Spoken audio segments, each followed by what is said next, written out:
Hi friends, அஸ்ஸலாமு அலைக்கும். எல்லோரும் நல்லா இருக்கீங்களா? நாங்கள் ரொம்பவே நல்லாயிருக்கோம். இன்றைக்கி நம்ம சேனலில் கொஞ்சம் டிஃப்ரெண்ட்டான மெத்தடில் நல்ல டேஸ்ட்டான பீஃப் பிரியாணி தான் செய்ய போகிறோம். ரொம்ப ஈஸியான இந்த பிரியாணியை எப்படி ஈஸியாக செய்கிறது அப்படிங்கிறத டக்குன்னு பார்த்துடலாம் வாங்க. இதுக்கு நான் ஒரு 1/2 கிலோ இருக்கிற பீஃபை எலும்போடு இருக்கிற பீசஸாக வாங்கிட்டு நல்லா வாஷ் பண்ணிவிட்டு குக்கரில் சேர்த்திருக்கேன். இது கூட ஒரு 1/4 டீஸ்பூன் போல் மஞ்சத்தூள், 1/4 டீஸ்பூன் போல் உப்பு, ஒரு 1 1/2 டம்ளர் தண்ணி சேர்த்து நல்லா 4 விசில் விட்டு வேக வச்சு எடுத்துக்கிறேன். எடுத்ததுக்கப்புறம் வெந்ததுக்கப்புறம் நமக்கு இந்த மசாலா தண்ணியை மட்டும் நம்ம தனியாக ஃபில்ட்ரு பண்ணி எடுத்து வச்சுட்டு, இப்போ இந்த கறியில் நம்ம பிரியாணி செய்யும்போது என்னென்ன மசாலா பொருட்களெல்லாம் சேர்த்துறோமோ அது எல்லாமே இப்போ வந்து நம்ம சேர்க்க போகிறோம்.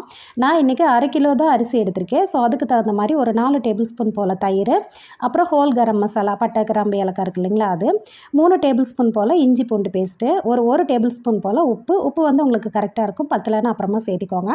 1 டேபிள் ஸ்பூன் போல் தனி மிளகாய்த்தூள், சக்தி மிளகாய்த்தூள் தான் சேர்த்துருக்கேன். கூடவே 1/2 டீஸ்பூன் போல் பட்டை, கிராம்பு மசாலா, நம்ம பிரியாணி மசாலா இருக்குது இல்லைங்களா, அது கூடவே ஒரு 1/2 லெமனோட ஜூஸு, நல்லா பழுத்த தக்காளி பொடியாக கட் பண்ணது ஒரு 3 பீஸு, ஃப்ரெஷ்ஷான புதினா, மல்லி இலை ஒரு 1/2 கைப்பிடி போல் எல்லாத்தையுமே சேர்த்துட்டு நல்லா கை வச்சோ கரண்டி வச்சோ நல்லா மிக்ஸ் பண்ணி விட்டுடலாம். நான் வந்து பீஃபை வந்து நம்ம ஸ்ட்ரைட்டாக பிரியாணியில் போட்டு வேக வச்சா வந்து உங்களுக்கு அந்தளவுக்கு வெந்து வராது. ஸோ அதனால தான் ஒரு 3 விசில் விட்டு எடுத்ததுக்கப்புறம் இந்த மாதிரி மசாலா போட்டு நான் பரட்டியிருக்கேன். இதே நீங்கள் சிக்கனில் செய்கிறா இருந்தால் நீங்கள் வந்து ஸ்ட்ரைட்டாகவே நல்லா வாஷ் பண்ணிவிட்டு நீங்கள் மசாலாவை போட்டு வச்சிடலாம்.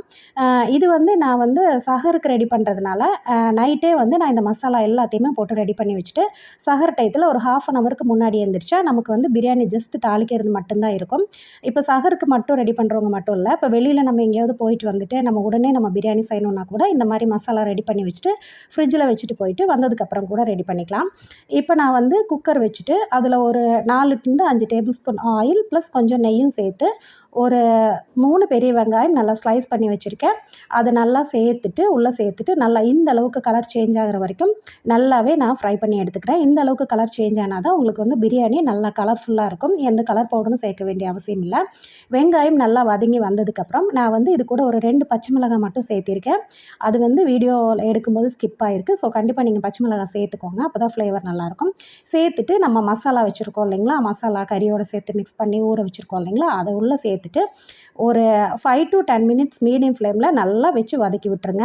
உங்களுக்கு பச்சை வாசனை எல்லாம் போயிடும். நம்ம 1 by 1 நின்று வதக்கணும் அப்படிங்கிற அவசியம் இல்லை. நல்லா வதக்கி விட்டதுக்கப்புறம் நம்ம தேவையான அளவு தண்ணி சேர்த்துக்கலாம். நான் இன்றைக்கி ஜீரக சம்பா அரிசிங்கிறனால 1க்கு 1.5 தண்ணி சேர்த்துருக்கேன்.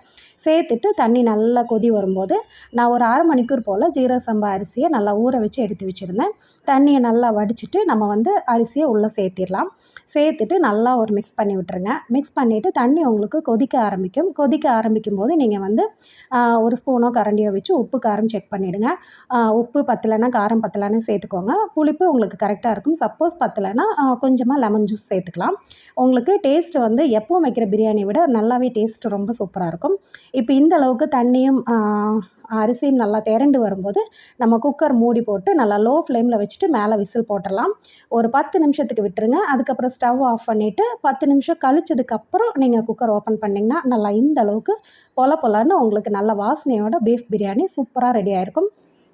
சஹர் டயத்தில் ரொம்ப நேரம் நின்று மசாலாவை வதக்கிட்டு இருக்காமல் நைட்டே இந்த மாதிரி ப்ரிப்ரேஷன் செஞ்சு வச்சுட்டு மார்னிங் செய்யும்போது ரொம்ப உங்களுக்கு ஈஸியாக இருக்கும். கண்டிப்பாக ட்ரை பண்ணி பாருங்கள். நம்ம சேனலை ஃபஸ்ட் டைமாக பார்க்குறவங்க நம்ம சேனல் ஆஹா வேர்ல்டு சப்ஸ்கிரைப் பண்ணுங்கள். நெக்ஸ்ட்டு ஒரு சூப்பரான டேஸ்டியான ஈஸியான வீடியோவோட எல்லாரையுமே நான் மீட் பண்ணுறேன். தேங்க்ஸ் ஃபார் வாட்சிங்.